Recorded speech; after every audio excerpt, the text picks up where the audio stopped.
What's up, everybody? Luigi0136 here, and I'm back with another podcast. Welcome to 2023, and also welcome to my new podcast, Dadcast Games. This is episode 0. Well, Dadcast Games is going to be a new podcast, a new project that I'm going to be working on, where I talk about the struggles of being a gamer dad.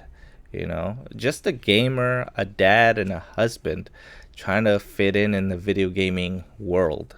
I want to share stories of, what it's like, growing up from being a gamer your whole life to transitioning over to being a dad, a husband, a provider for your family. I also want to share my opinions about games and gaming news. I'd like to start some conversations, maybe continue conversations from other podcasts. I do listen to two podcasts in general. The first one is Kind of Funny Xcast, and the next one is Gamertag Radio. Shout out to them. Gamertag Radio is one of the first podcasts, video gaming podcasts that I started listening to, and I really enjoyed. So shout out to you, Danny, Peter, and Paris. And I would like to continue the conversations from those podcasts or start one of our own. For all you dads out there that know the struggles of trying to game while also being a provider, you all know that it's very difficult. So this is probably why I want to start this podcast, to get a community of people like me who want to game but just don't have that time anymore. You're listening to Dadcast Games. I'm going to tell you a little bit about myself. I'm a father of 2. I was born in 1988. I've been married for 11 years now, going on 12. My first video game console that I say I always played is the NES. I got that when I was about 5 years old in like 1993.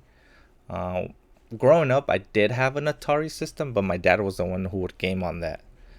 Then after the NES, I did get the Super Nintendo. I got that one from Santa Claus.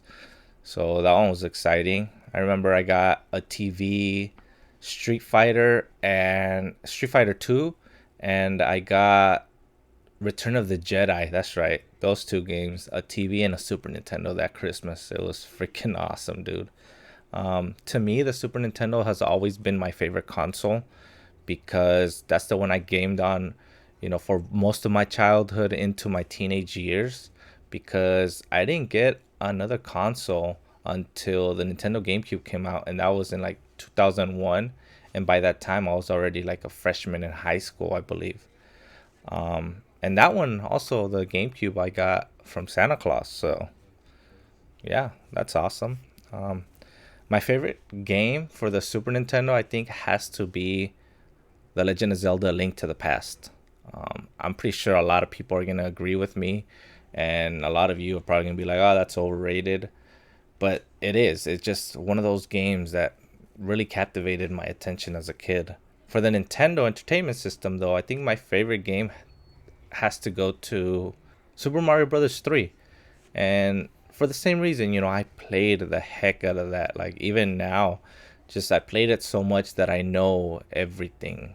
Like almost everything in that video game. Like I could play it from start to finish. I could skip to World 8 right away, or I could just play through the whole thing and not be afraid. Like when I was little, I used to be afraid of the ghost houses. I remember I used to make my dad beat the ghost houses for me. So what kind of games am I into? I really like RPGs and story-based games, just because I like to immerse myself in that world and that story. But, since becoming a father and, a husband, a provider, and not being able to play video games as much as I used to, I have noticed that I turned to playing indie games a lot. And that's fine, I'm not opposed to playing indies, but I do wish I got to play those AAA titles that are coming out. A lot of the AAA titles that are coming up, man, there's so many that I'm looking forward to, but I'm probably not going to be able to play right away. But that's fine. That's fine. That's why I'm here. I'm here to talk about that stuff. What systems do I use to game on? The The systems that I have right now is a PlayStation 5. I do own an Xbox Series X, a Nintendo Switch, and I also have a PC, and I recently bought a Steam Deck. So I game, I got PC games there on my PC and the Steam Deck as well. You're listening to Dadcast Games. So talk about a little bit about 2022. Since we're in 2023, I'm gonna give you the rundown of what kind of games I played last year. Like I said, I have turned into playing a lot of indie games. So I'm just gonna give you a few titles that I played last year. First one is gonna be Halo Infinite. I know that game's gotten a lot of heat, but if you're here to play like story mode and you have a friend or a buddy or like me, I have my son. My son and I played the campaign on Legendary and we beat it. So I do recommend it. If you have somebody to play it with, like especially campaign mode, I highly recommend Halo Infinite. But if you're there to play the multiplayer, maybe just wait until they come out with more content because it's lacking right now. I'm not gonna lie. And like I said, I spent most of my time playing indie games. So I'm gonna talk about 4 games that I played last year in 2022. First game I'm gonna talk about is Stardew Valley.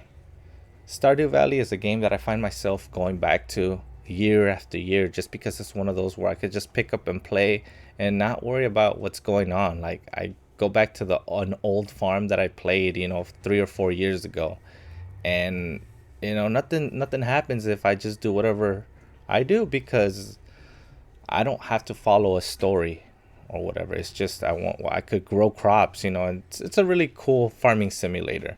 If you haven't played it, I highly recommend you get it. They're always selling it for like on discounted, so it's usually like $15, but you can find it for like $10. The next game I want to talk about is called Tunic. And Tunic, I found it on Game Pass.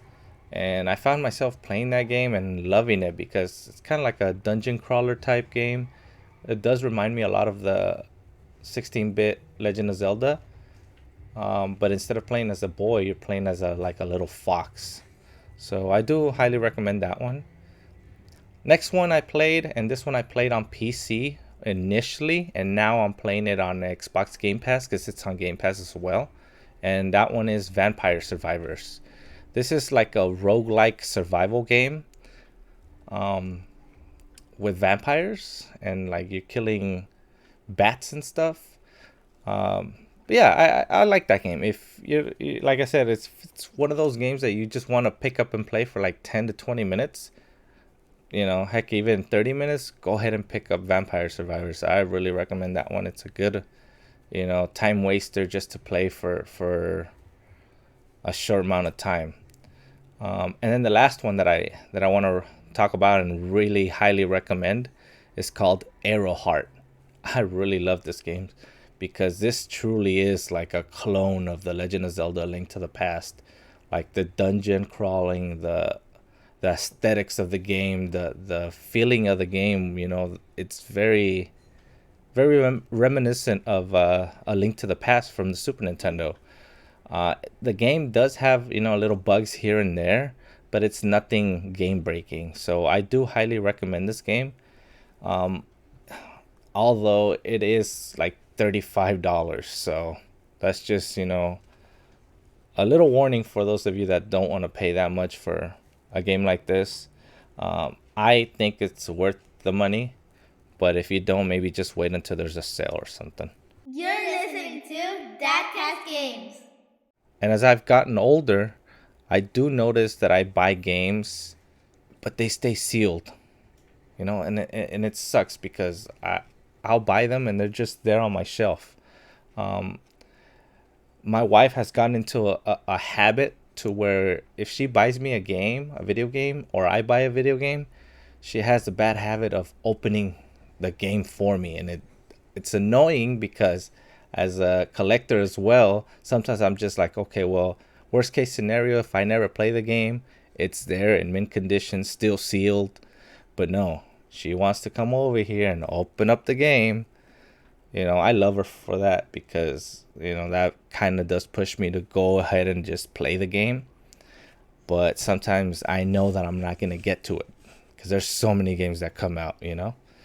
So going off of that, I have also noticed that in the past maybe 5 to 8 years, I've turned to waiting to getting a new video game. Like, I don't buy them day one anymore. Whereas back in the day, before being married and all that, I did used to buy like the collector's editions or the legendary editions or whatever it was, special editions. But now I wait. I wait till they drop in price, or they come out with like a Game of the Year edition where they include all the downloadable content. Yes, I'm not playing the game, at launch. I'm playing it 6 months to a year down the road, and that's okay because I'm not a streamer. I'm not doing any reviews, so I don't need to play it as soon as it comes out. Even though I would love to, I just don't have that means anymore, or the time sometimes, which is the biggest thing. Now, since we talked a little bit about, when I buy games, about pricing, I do want to let you guys know what the next episode is going to be about. So if you guys want to start getting some questions or, the conversation rolling, let's start the conversation. Next week, I'm going to be talking about game prices. The video game companies increasing from base price of $60 here, at least here in the United States, to $70. What do you think? Do you think that's justified? Let me know. Let me know why you think it's justified, why you think it's not justified, and we'll talk about it next week. You're listening to Dadcast Games. I do want to thank you for listening to this episode. This has been episode 0 of Dadcast Games. For now, I'm going to be uploading on Spotify for sure, and in the coming weeks or months, I'm going to try to figure out how to upload it to other podcasting services. But for now, if you're listening to it on Spotify, please go ahead and leave a review. That helps me out a lot. It motivates me to continue making this. And then I am going to be uploading these podcasts in tandem with each other to YouTube. And then on YouTube, you can find me at Dadcast Games with no spaces. On YouTube at Dadcast Games with no spaces. So feel free to leave me your feedback there, comment, go ahead and subscribe, and don't forget to leave a review here on Spotify. See you guys next Saturday.